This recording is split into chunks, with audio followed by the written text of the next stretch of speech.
नमस्कार प्रिय बंधुओं। जैसा कि मैंने आपको पहले बताया था कि इस बार मैं मूल को लेकर के, मूल नक्षत्र के विषय को लेकर के आऊँगा। उसी क्रम में मैंने मूल नक्षत्र को लिया है। ज्योतिष में मूल के बारे में बहुत सुंदर और सटीक व्याख्यान दिया है। हमेशा नक्षत्रों का विचार किया जाता है फल के लिए। अलग अलग नक्षत्रों का अलग अलग स्वभाव होता है, अलग अलग उनका फल है। और कुछ नक्षत्र कोमल होते हैं, कुछ नक्षत्र कठोर होते हैं और कुछ उग्र होते हैं। उग्र और तीक्ष्ण नक्षत्रों को ही मूल कहते हैं, जिनके देवता केतु और बुध होते हैं। उन नक्षत्रों को ही मूल कहा जाता है। इनको अलग अलग नाम हैं। मूल नक्षत्र, सत्ताईसा, गंडांत, अलग अलग प्रांतों में अलग अलग भाषा में कुछ लोग सत्ताईसा कहते हैं। 27 नक्षत्र हैं। 27 नक्षत्र का अलग अलग प्रभाव है। अगर मूल का जन्म है, उसी प्रकार से लोगों को अलग अलग बालक इन नक्षत्रों में जन्म लेता है। विशेष प्रभाव देखने को मिलते हैं। मूल नक्षत्र खराब नहीं है। ज्योतिष में ये कहा जाता है कि मूल नक्षत्र में जन्म लेने वाला व्यक्ति, बालक भाग्यशाली होता है। जीवन में सभी प्रकार की सुख, सुविधा और ऐश्वर्य को प्राप्त करता है। नक्षत्रों का सीधा असर बच्चे के स्वभाव और स्वास्थ्य पर पड़ता है। जैसे कई प्रकार से इसका व्याख्यान दिया गया है। इस प्रकार देखिए, उग्र नक्षत्र जो है वो 27 पूरे नहीं हैं।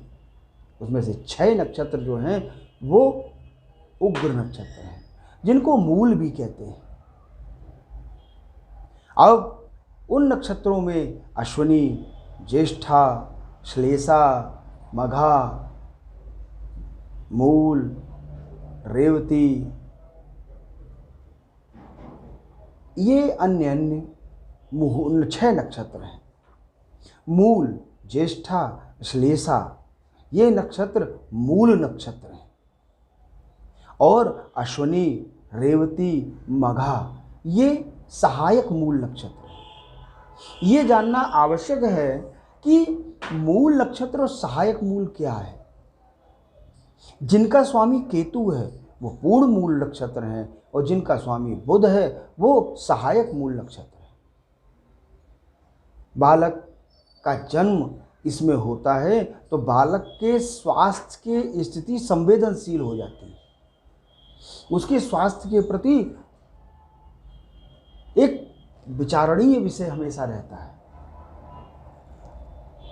माना यह जाता है कि नवजात बालक का मुख उसके पिता को नहीं देखना चाहिए जब तक कि इसकी शांति न की जाए।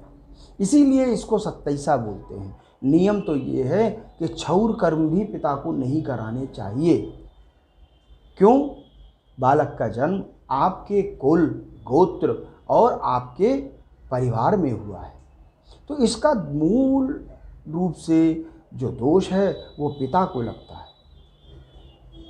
वास्तविक केवल नक्षत्रों के आधार पर ही सारा निर्णय नहीं लेना चाहिए। कुंडली को भी देख करके इसका निर्णय अवश्य करना चाहिए।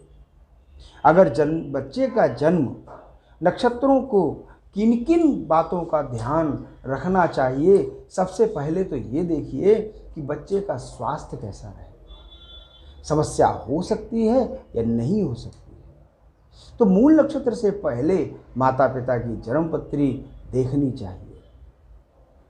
अलग अलग उसके उपाय हैं, उसके विषय में हम आपको अभी बताते हैं। परंतु अब इसमें 27 नक्षत्र हैं। 27 नक्षत्रों में जैसे मैंने आपसे कहा था, बुध व स्वामी का, बुध या केतु का स्वामित्व जिन नक्षत्रों में होता है वो गंड मूल कहलाते हैं।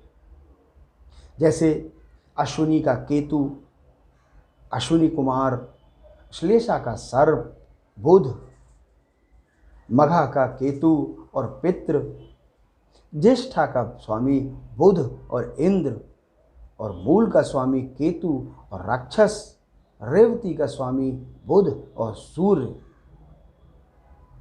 अब ये मैं बताता हूं कि गंड मूल कैसे बनते हैं।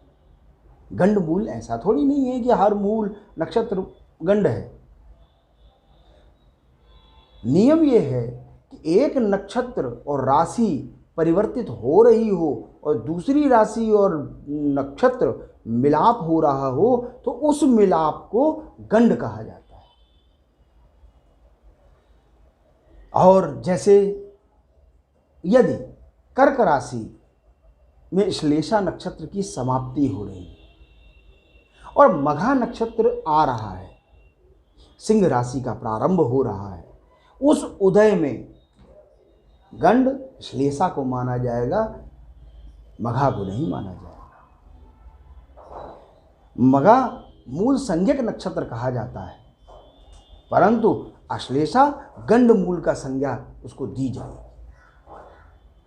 जैसे वृश्चिक राशि में ज्येष्ठा नक्षत्र की समाप्ति हो रही हो और धनु राशि में मूल नक्षत्र का प्रारंभ हो रहा हो तो ज्येष्ठा नक्षत्र को गंड कहा जाएगा और मूल नक्षत्र को मूल कहा जाएगा।